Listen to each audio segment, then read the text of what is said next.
Next stop on my journey into the world of James Blunt is a 1,200-mile trip to the beautiful paradise island of Ibiza. When James is not touring, he heads here to chill out, and I'm going to hang out with him for a weekend. Yeah, we are in Ibiza. This is James Blunt's Meets, and today we are meeting Fearne.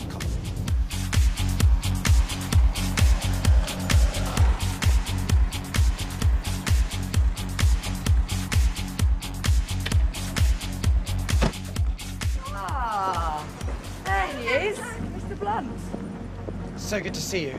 Thank you. Thank you for my lovely welcome to Ibiza. Oh, he's taking my bag. Come on, I can do that for you. Ibiza. We are welcome. So far, my time with James has been fascinating.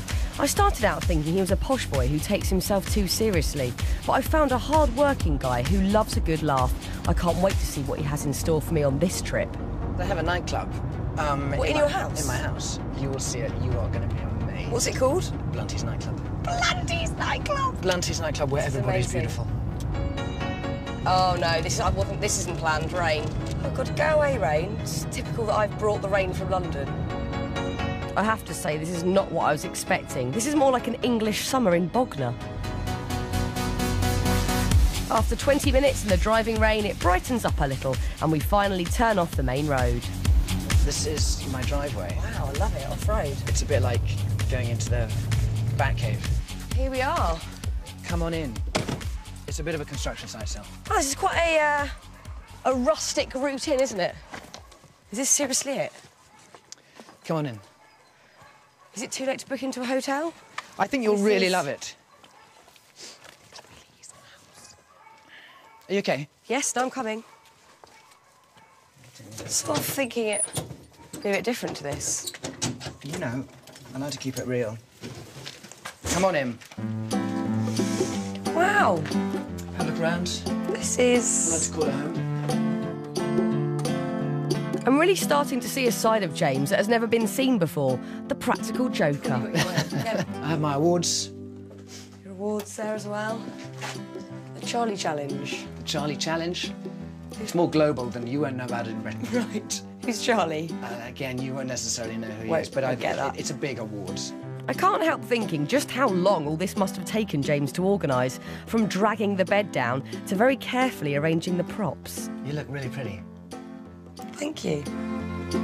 And now, as we sit on the roof, I'm sure in his head the idea of sharing a drink overlooking the hills of Ibiza probably seemed like a really good one, but the reality of the situation is far, far different.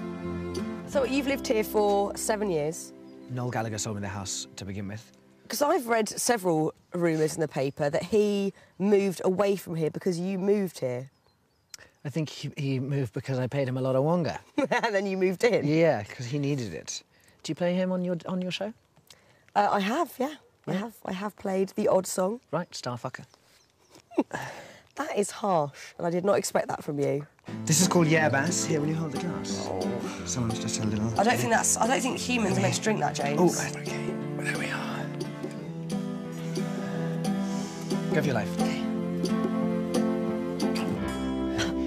Yeah. Great stuff. All that'll happen now is you'll slowly feel dizzy, start to gently pass out. You should probably lie down now. Do you think that any part of you living in Ibiza is a rebellion against your upbringing? I was at a boarding school, so this is just a slight freedom from that, but I don't think it's a rebellion from that. I had a strict upbringing, but you kind of learn to enjoy the beatings and the buggery eventually. Right. Oh, yeah, you just get into, don't mind me. Wow. Family friend. Right.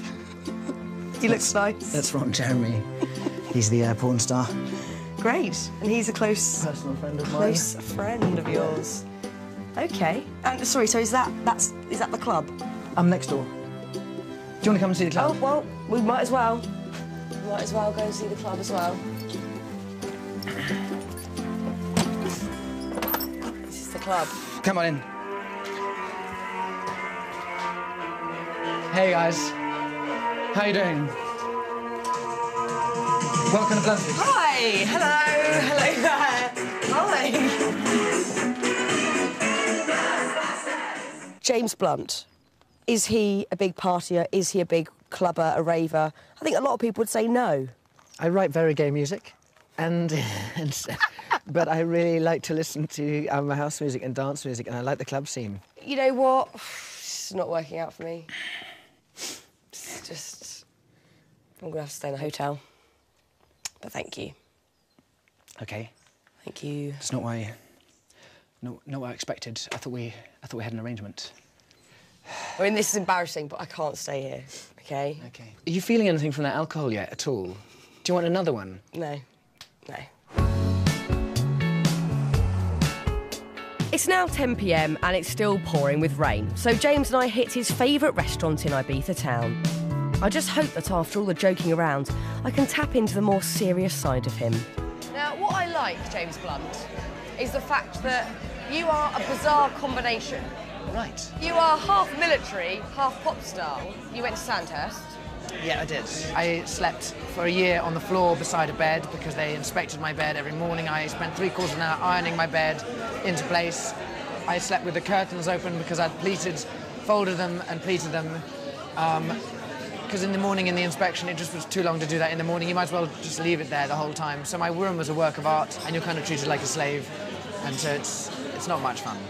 One story that I was reading about, it was that you had led the troops the wrong way into Kosovo or got lost. That's definitely not true. No? No.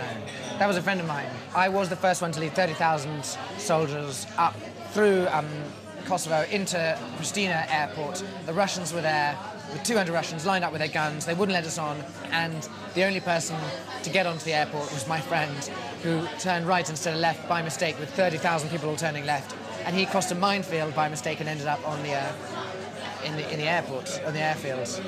And so, yeah, we could all see this guy waving at us from the airport.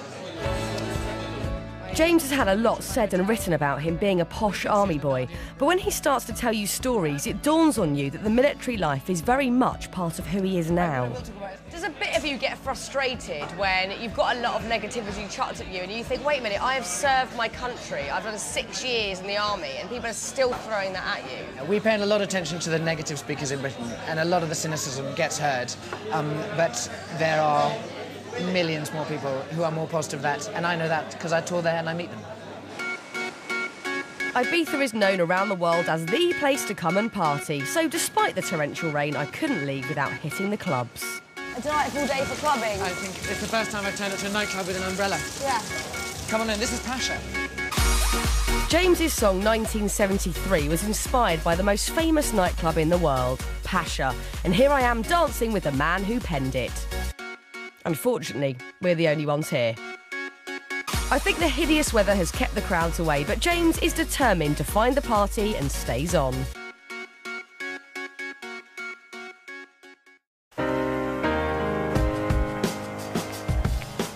It's 10 in the morning and still raining as I wait for James to turn up. But worryingly, for once, the most punctual man in rock is running slightly late. I obviously left Blunty last night in Pasha. There was no one in there. I don't know whether he stayed out or if he left after I left. Here he is, here he is. The sunglasses are on, the hood's up. This is not a good sign. Hey. James Blunt. Can I sit down? You can sit down. Come and sit down. Take a seat. How did you sleep? You won't want to hear this, but I have slept incredibly well. Right. What happened when I left empty Pasha? It stayed empty for quite a long time, but then it did get busy a little bit later. What's later? About 4:30. 4:30? Yeah. You were still in there? I was still in there. And it got busy at 4:30? It got busy at 4:30. And then a few people came back to mine. Blunty's open, yeah, it? Yeah. It's always open through the winter. Have you been to bed? I've been to bed. For how long? Well, just enough to make it. Would you like me to get you a coffee? No, I'd like to go back to bed now, please. Yeah. So, in this state that you're in, what do you want to do? Should we go to Ibiza town? If you want to stop and... Be sick, eat, be sick again, then you can do that. OK. As we head out on the next part of our rain-lashed Ibiza weekend, it's very apparent that James is in a bad way, so I can't see much happening today. Burger King. Oh, I'm going in there. Can we stop? Yes, we can. I'm definitely not eating in there. Follow me. Here. A Whopper meal, por favor. You know, I actually had got you a present. Great minds think alike.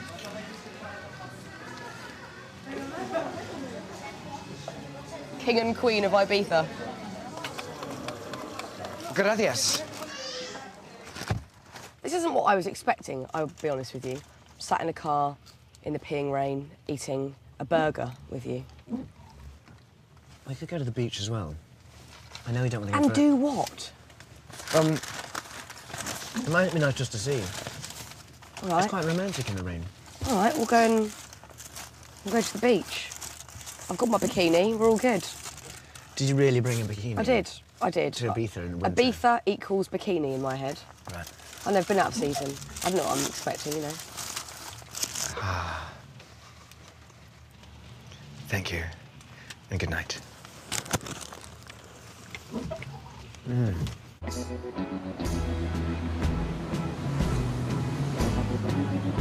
James's idea of a romantic walk along the beach really isn't working for me. We are now so soaked through and cold, we decide to put an end to our misery and head back to my hotel. Despite Ibiza being a bit of a washout and never making it through his front door, I feel I'm beginning to scratch the surface of who he really is. I just hope in Verbier we get better weather. This has been Ibiza by winter. It's definitely not the kind of, you know, the rave up that is in the summer. But you still managed to rave up. I think what I have learnt on this trip is that you can work hard, but you can really play hard as well. But I do believe that things could get more hectic in Verbier. Yeah, the fact that you're gonna, up for skiing, having never skied before. Never put skis on my feet. And the fact that you just say, yeah, I'm going to give it a go, I think will be, could feel will be amazing. I think we're becoming friends, aren't we, James? Maybe. We've been on a bike ride. That is friendship right there. Okay, I think we've got very close. I feel excited by that. I might count my losses right now and leave while we've reached a friendship. We'll pick up the friendship in Verbier. Great. There'll be benefits in Verbier. Well, no, we'll just stay friends. Thanks. Bye now. Goodbye. See you in Verbier. Yeah, whatever. Coming up, I lose it on the piste. Shit! And Blunty shows me how to off-piste. Seriously, Fearne, duck!